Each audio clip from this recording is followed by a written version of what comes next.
Bay Buccaneers. From the home of the 12s, they raised the banner just a moment ago. We are set for football at Lumen Field here a mile south of downtown Seattle. Today, we've got a good NFC matchup on tap between the Tampa Bay Buccaneers and the Seattle Seahawks. They'll come out with a 3 tight end look on the first play of the drive. A first carry for Leonard Fournette. And this will be a gain of 5 as he gets it to the 30. Brandon, 5 yards on that run. Let's get back to the huddle and make sure if you're a back, you spend time with your offensive line and give them credit. Hard to move those 300-plus pounders at the line of scrimmage, and they did for a significant chunk of yardage. On any running play that's called, they're always hoping that it's going to break big and go the distance. But when you get a nice game like that, you're able to do so many things anyway. You can come back and run essentially the same play again, continue to move the ball on the ground, or you can decide to throw the ball now because usually you have the defense back on its heels. And this is going to be a Bucs first down as he'll get this up to about the 42. It was just 3rd down and short, but he bit off a little extra. I would say way more than he could chew, but he chewed up all that yardage in a big way. And that, to me, that was a combination of offensive line, stacked defense, and they handled it.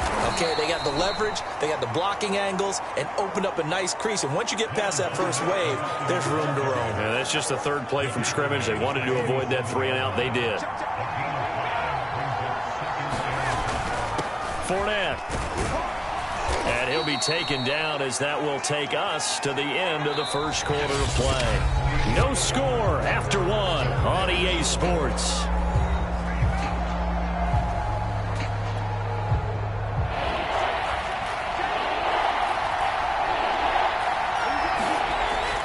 They'll try and run for it with Fournette. And able to pick up the first across midfield to the 47. A 3rd down gain of 3 yards, and that'll be enough. Well, they gave themselves options there on the 3rd down play, and were able to convert on that RPO. Shows a lot of trust with the guy taking the snap, doesn't it? Because you're counting on him to make the right reads and give the ball where it's supposed to go. And he did on that play. Brady slow pulled in by Gronkowski. And he's corralled, but not before getting it inside the 35. 14 yards there and a Buccaneer first down. Brady now to throw. And that is incomplete. He couldn't hold on through the contact. Brings up 2nd down. Well, the incompletion, yes, but maybe here not the worst thing in the world? No, not on 1st and 10. It actually gives them a chance to regroup, relax just a little bit. They huddle up, talk it over. Then they get a chance to continue their drive. On 2nd and 10, Brady. Open man left side is Gronkowski. And that'll wind up moving the chains again as the tackle's going to be made at the Seahawks' 20-yard line. Brady on target to Gronk. First down Buccaneers. Into the red zone, it's Brady. And that one's going to be off target and incomplete. Chances are good he's going to be a very busy guy. 2 catches already in this opening drive, and they were looking his way for a 3rd. I think they put this defense on notice that that could be a really, really frequent combination.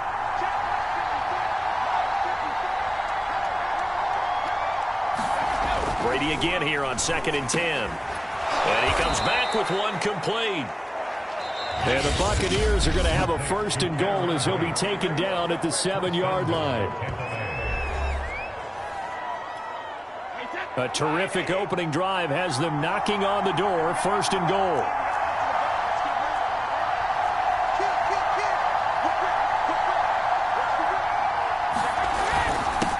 And to give this time to the tailback.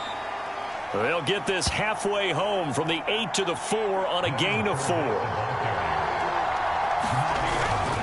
Fournette once more on 2nd down. And he's into the end zone for a Tampa Bay touchdown.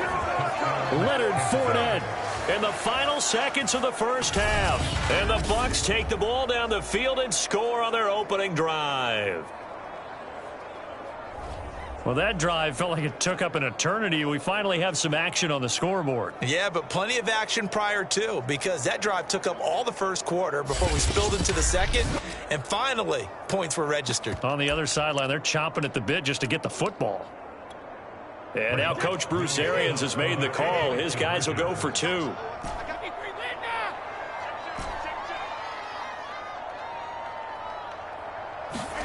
Brady's going to look to throw. It's caught. And it's 8-0. And what a way to cap off the opening touchdown drive. You go for 2 and you get it. Remember when the PAT or the extra point was a gimme, right? Not plus 99%. It's not that way anymore, so more people are willing to take a chance, go for 2, and take the kicker a little bit out of the game. So not much time to speak of remaining in this first half as the kick's away. This is DJ Reed returning. And they're going to start this drive in pretty good shape as they get it up past the 30.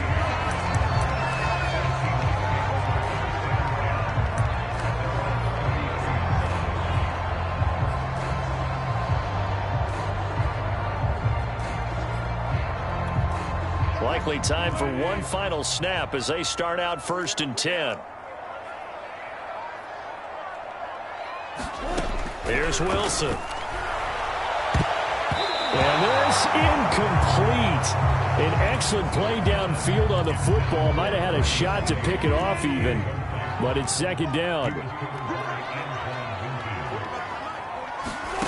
Final play of the half. It's Wilson. He's going to loft one deep left side here. And that's caught inside the 35. So 1 touchdown, 1. All right, hang on. We'll jump over halftime.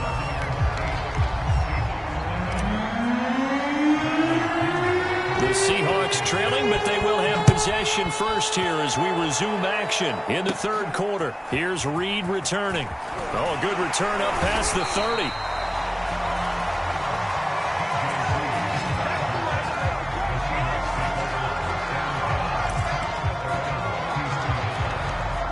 Here's the Seattle offense ready to get this drive underway. They do trail, but they have a chance to possess the football first to try and do something about it. And that certainly makes it something of an important drive for them, because is it going to win the game? No, but you have to do something to bring some life to your sideline. This is the Oklahoma State alum, Chris Carson.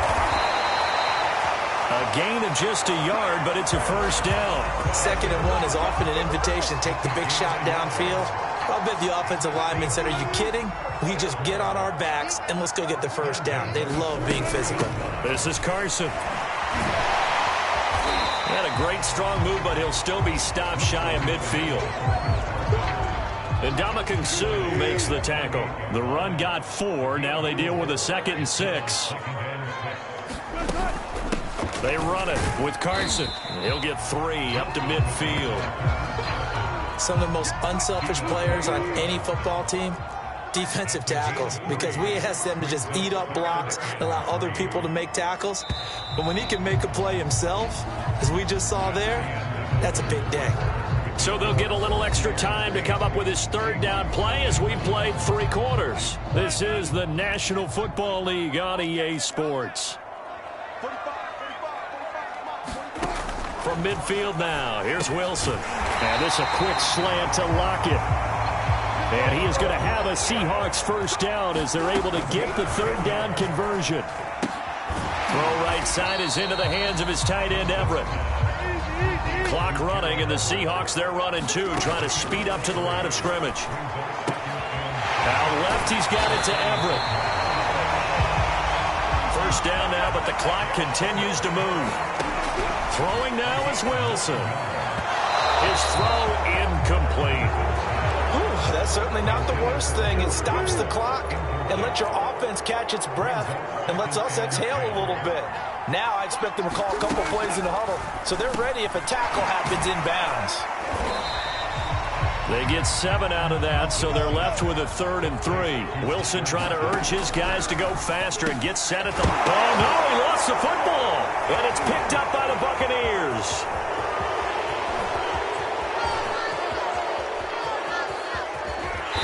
terrific return as he takes this thing all the way down near the 20-yard line. And they were hoping to get down there, get the score, and get this thing into overtime. How deflating.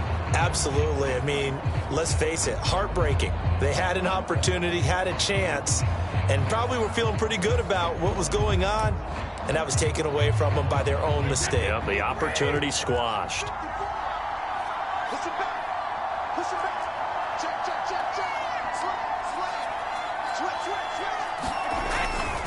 Fournette, a first down carry. And he'll take this ahead for about 4. Second down coming up. Now the Seahawks going to use the first of their timeouts as they'll stop it with a little over 30 ticks to go in the football game. Following the pickup of 4, here's 2nd and 6.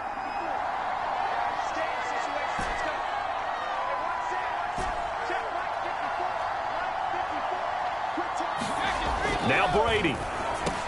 And Gronkowski's got it, complete over the middle.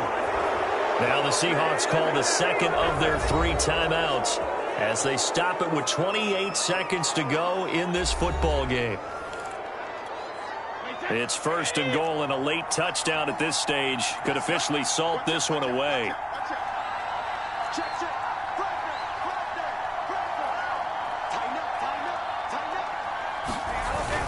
They'll try to punch it in with Fournette. And he's across for the touchdown. And in the final minute, that should just about seal it. He had the option to hand that football off. I think it's safe to say that he made the right decision. That was a heck of a run. It certainly was. And when you mentioned the option, most people think the quarterback's not going to keep the ball. You know, in the NFL, that's usually not the recipe for being around too long. So when you do keep it, it often surprises the heck out of a defense. And it's no good. Oh, he misses the extra point, and our score stays right where it is.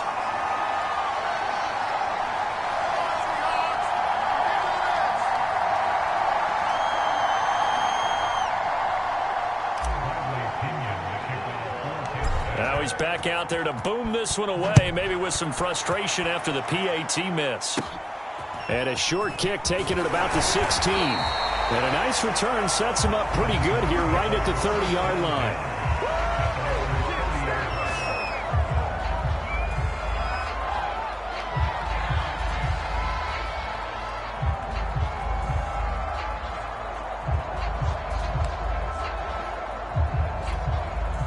Coming to the line here to begin their next drive, the Seahawks offense. What do you do here down like this in this situation? Do you maybe just pick something out of the playbook you haven't called in a while, or you call it a day?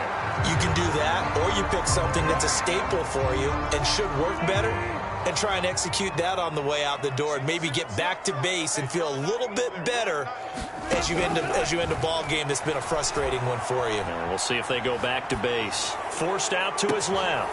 Catch is made by Metcalf. And he's going to be taken down here with a penalty flag on the field.